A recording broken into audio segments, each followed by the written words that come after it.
Welcome. My name is Patricia Corrales. Many of you know me as Patty Corrales, and thank you for joining me on my show, Justice Matters. The United States is engaged in an intense debate over immigration policy, and yet largely absent from this debate is the psychological, academic, and spiritual impact on unauthorized immigrant children and on U.S. citizen children of unauthorized immigrant parents. Today I have the great pleasure of having my friend and my colleague, Dr. Lisseth Rojas-Flores, who is an assistant professor and director of the clinical training at the Graduate School of Psychology of Fuller Theological Seminary, and I had to get that perfect. It's a handful. But Dr. Lisseth Rojas-Flores is here, and she's going to talk to us about a particular study that she's engaged in dealing with this very thing that we're talking about today, the psychological, academic, and spiritual impact. Well, not so much spiritual, but the psychological impact on children of Latino families in the range of 6 years of age to 10 years of age.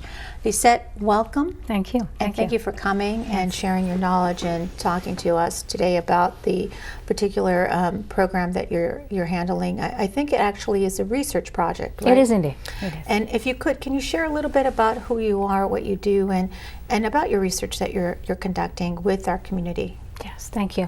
Thank you, Patty, for inviting me to speak on this topic that's so dear to my heart.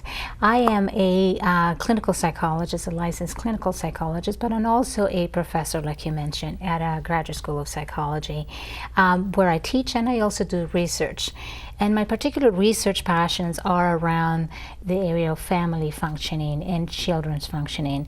And specifically, I'm very interested in looking at how trauma impacts the children, as well as the parent-child relationships and family relationships, in particular with immigrant families. Mm-hmm. We have been doing some preliminary pilot studies on the topic of immigration, the impact of immigration enforcement on Latino families. And I'm just happy that recently this project was funded by the Foundation for Child Development, which is a large philanthropic entity in New York that is really looking out to support research and that informs how to support families, immigrant families, and families that have young children in their midst, so that they can become productive citizens in the community. And does your particular study deal with the impact on these children, psychological impact on these children, primarily when they see their parent detained by immigration officials and or deported, or does it also include the impact that psychologically that it will have on them if their parents are engaged or are in the middle of deportation proceedings? Yes, this particular study, we're looking at the impact of deportation and detention on Latino citizen children ages 6 to 10 years old. And yes, we're interviewing families where a parent was deported or where a parent was detained, and also immigrant families that are here, either unauthorized or not, to gather information about how they are experiencing these kinds of things, and what is the impact on their psychological well-being, and particularly on the children's well-being, psychological and academic functioning.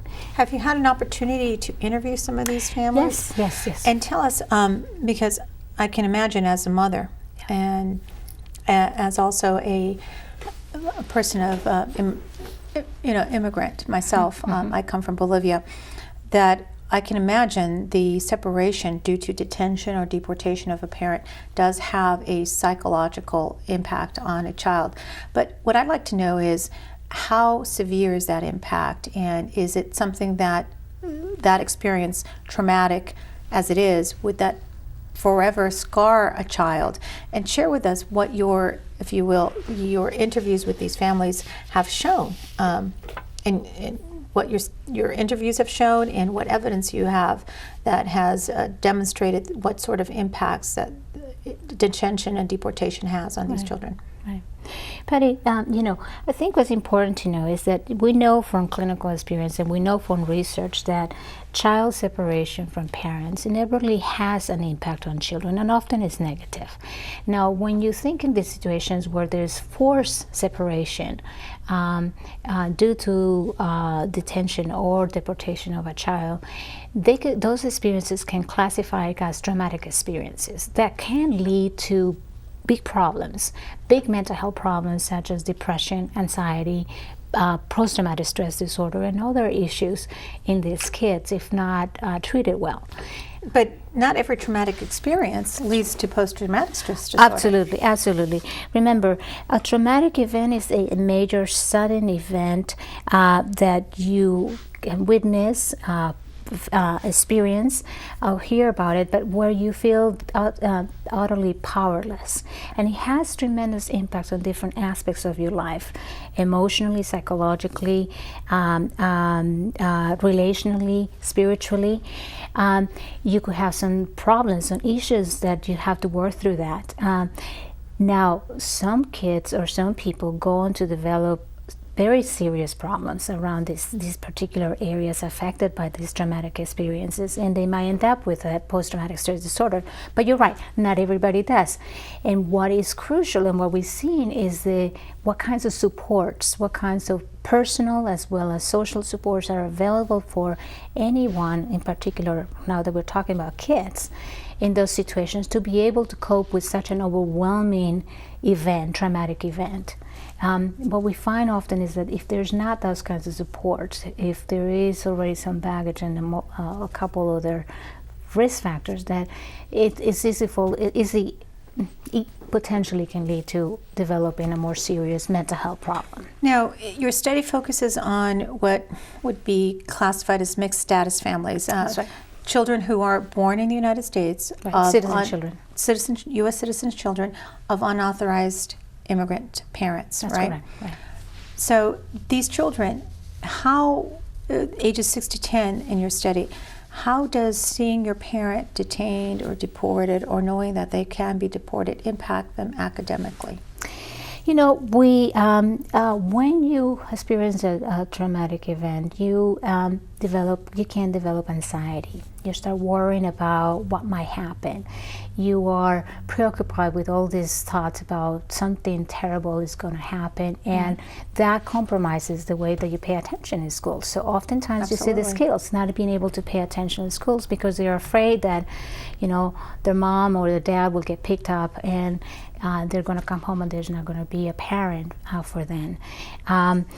It affects their ability, the motivation even, to try their best in school.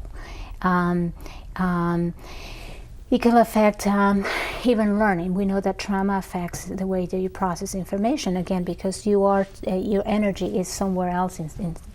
Absolutely, and you can't. We've all heard this saying, if you will, that children are like sponges; they absorb Absolutely. everything.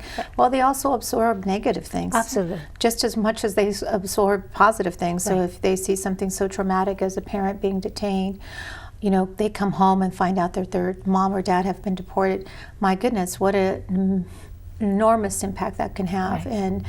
on a child, both psychologically and in every respect. right. As a former, and I'm sorry, so No, if I may add, yes. and then what happens is, children at different ages may present those kinds of fears, those kinds of problems in different ways. A preschool is going to show very different ways their fear, the anxiety, the concerns about what's going on, because they don't have the language to talk. They might have more temper tantrums. They might have more, potty accidents, kind of thing. They might be more clingy.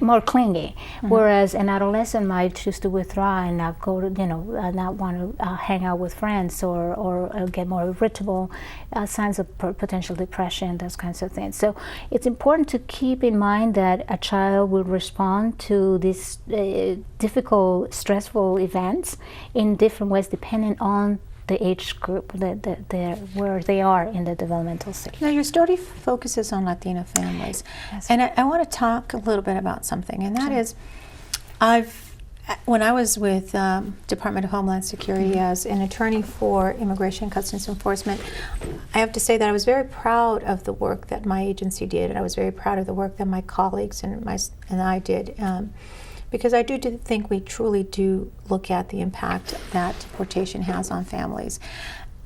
In my role as an attorney for Homeland Security, there were often attorneys who would bring in psychologists to talk about the impact, psychological impact that a deportation could possibly have, or a removal could have, on a U.S. citizen child. I found it always curious, if you will, why everybody talks about a psychological impact. And I think that's reasonable. I think you'd have to be absolutely, let's say, living in outer space, if you will, if you didn't think a deportation or a detention of a parent would have any kind of traumatic experience or traumatic impact on a child. But no one, I've never seen a study, and I've never seen a psychologist talk about the spiritual impact that seeing your parent detained or deported could have on a child, and how that spiritual impact, if you will, how that affects that child later on in life, if it affects the child later on in life, and if it has any, if you will, connection to the psychological impact. Are they one of the same creature, or are they two different, if you will, avenues? And can you talk to us about that? Patty, you should be a psychologist. I'm not. Actually, no, you're very right. You know, we tend to think that the psychological is separate from the physical, is separate from the spiritual. I happen to believe that it is all very intertwined. And in fact, when we think about trauma, we see precisely this connection, the physical, the psychological, and emotional with the spiritual. Trauma, when a traumatic event, something unexpected that you did not have in your radar screen, that you never expected. You know, you don't expect evil. You expect people to treat you well, to treat you justly, to expect the best from you. And when the world turns around and puts you in a situation where that doesn't happen, it just shatters your concept of the world. It shatters your relationship with God, your faith in God, your relationship with others and trust, your sense of purpose and meaning in life. So that's a part that is a spiritual part of us. I mean, we all have this existential need for hope and meaning in our world. Yes. And an event like this, particularly if you think of citizen children who are here legally, who know that they have the rights as any other citizens, to all of a sudden feel that they're not protected by the society or by even their parents, or by God. Or by God, exactly. They lose that, their sense of security and hope is challenged. You know, as both of us are Latinas. Yes. You know, Lisseth, you're from Colombia, I'm from Bolivia, and in the Latino family, the religion is a very big part of our culture. It is. And I can say that for me, my faith in God is what gets me through the very difficult times. And I'm sure in these types of situations, the faith in God is what gets these families through. But when something traumatic like a deportation happens or a detention happens, a child may question, well, why am I continuing to pray? What hope do I have? How can we give them hope? How can we, children are resilient. We've all heard that. How do we give them back that hope that there is a chance, that there is a way to survive all this? Yeah, you're very right. I mean, children are resilient. I think also the Latino community, just by you highlighting the issue of faith and religiosity and how important it is for our culture, is another source of resilience. I think when parents are informed about the potential impact, the psychological distress that their kids may experience, if they take action in seeking support, mental health support, services for these kids, so that they can work through some of these traumatic events, so that they can find the meaning and transcend this adversity and learn something from it, so that they become, that their character is stronger, their faith is stronger out of that. And we know that they can be what we call post-traumatic growth after an adverse event like this or any other trauma that you may experience. But clearly it's important that parents and caregivers are informed about picking up the signs that something's going wrong, that the kid is actually struggling, not just psychologically, but also spiritually, and seek out support.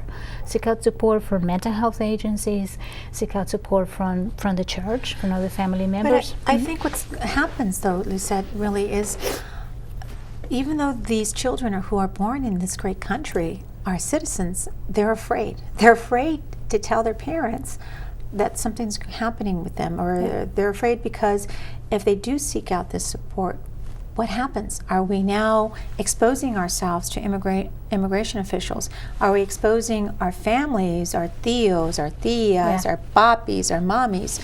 And so they may not seek the support that they need because of fear, right? And the thing is, what I want to be able to tell our community is that these children are U.S. citizen children. They have every single right to seek this kind of assistance and services that they are entitled to. And this is what our great country is all about. And we don't make, to coin a phrase, we don't leave a child behind, when a situation like this arises.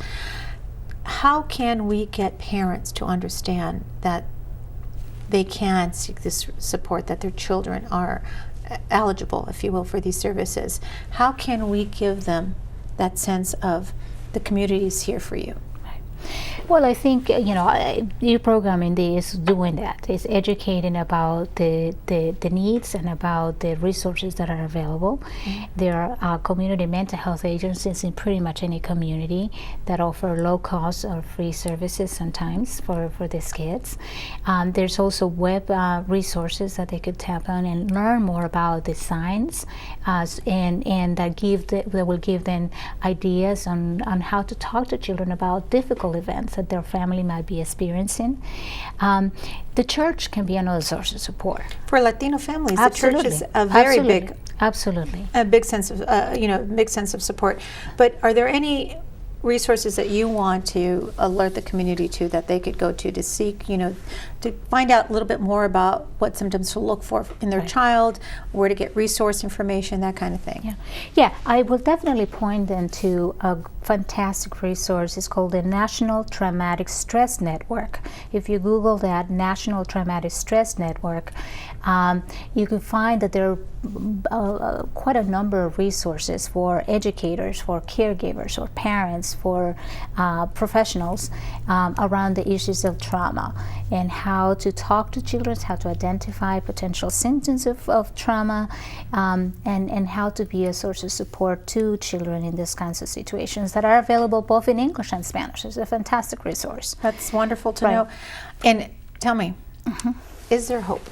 Are there hope for these kids that experience these kinds of traumatic events when they see their parents detained or deported, back to their country by immigration officials? Is there hope for these kids? Absolutely. Okay. I think in the work that I do, I see again the resiliency in children. I see the resiliency in the Latino community. I see agencies like the Foundation for Child Development that are really trying to come alongside immigrant and families that are in need of support. I see communities that are providing support in very creative ways for these families. I think the important is to be educated, to be willing, to be open, sometimes to be a little bold, because like you said, many of these immigrant mixed status families are not seeking the supports, even though their children are entitled for them. I mean, we know that from the research. Well, and I think, I think this new program and I don't know if you've heard of Deferred Action. Sometimes it's quote unquote called Dreamers. The Dream Act. There is no such Dream Act, by the way. This new policy that the Obama administration has proposed to allow immigrant children who were brought to this country under the age of 16 and who've resided here continuously since June 15, 2007 till June to the present time, to be allowed to seek the protection of deportation, if you will, for a period of 2 years under this deferred action. program. That gives these kinds of kids, what we know as dreamers, hope. Absolutely. Right? Right. And what does hope do for these types of kids? I mean, really, Well, you as a psychologist, tell us, what impact does that have? it's a tremendous impact. I mean, just think about it. We all have this existential need for hope and meaning in life, you know, to know that things will get better, that if you try hard, you can succeed, that you can get better things, that something will happen. And by having this as first action, these kids are seeing that in fact there's a possibility that they could actually show others, their family, themselves, that they can thrive, that they can achieve their greatest potential. I have interviewed multiple adolescents who are fantastic students, who got amazing scholarships to Ivy League schools and cannot go. And you know because of how the immigration demoralizing, exactly, how demoralizing that is for them, but for the family. Even, you know, when you think about the young kids, the citizen children that are siblings that are watching their older kids, their older siblings, not being able to achieve that, you know, knowing that they have tried really hard to be the A student in their class, and all of a sudden coming to this big stumbling block, it's a big thing. Well, it has a domino effect. It surely has a domino So effect. you have a sibling who is here illegally, who probably didn't know he was here illegally, who's worked all his or her lives to do well in school, to support the family, to give the family a sense of, you know, achievement, progress, purpose, and you know, in our culture we call it orgullo, pride, pride, to give them pride. Right. And then they can't go any further because of their immigration status. And then their sister or brother who was born here, they see that, they may think, well, why do I have to try? You know, my brother, my sister, they work so hard and they can't go anywhere. So all this really has such a domino effect on our children, on our communities, on our society as a whole. And I think what we need to remember, and I'm not a psychologist, but I think we have to remember we're all human beings. We're all here on this earth for some purpose. Absolutely. Right? It doesn't matter what faith you have, but we're all here. And we should treat each other with kindness, with humanity, with respect. Right. And maybe if we're able to treat each other that way, maybe it's not that hard to come up with a comprehensive immigration reform to help the people who truly want to better themselves and truly want to better this country. Now, I think I said this before, I was very proud of the work that we did at my agency. I think the Department of Homeland Security takes these issues very seriously. And so I hope policymakers, politicians, community people, anyone involved with immigrants, I think we need to remember we're all human beings. Absolutely. Really, that's the bottom line. Right, right. Now, Lisseth, if people want to continue to participate in your pilot study, and I know that your research paper hasn't come out on this, and I'm so looking forward to reading it. Can they still get involved? Absolutely. Can you share with us how? Yes, there's a website, and there's also an email account that you could contact us. It's called www.travelsinstitute.org/Latino families. You could get information about the project. You could also email at familiaslatinas2011@gmail.com, and we'll definitely provide all the details of our project and how can you become a potential participant in the project.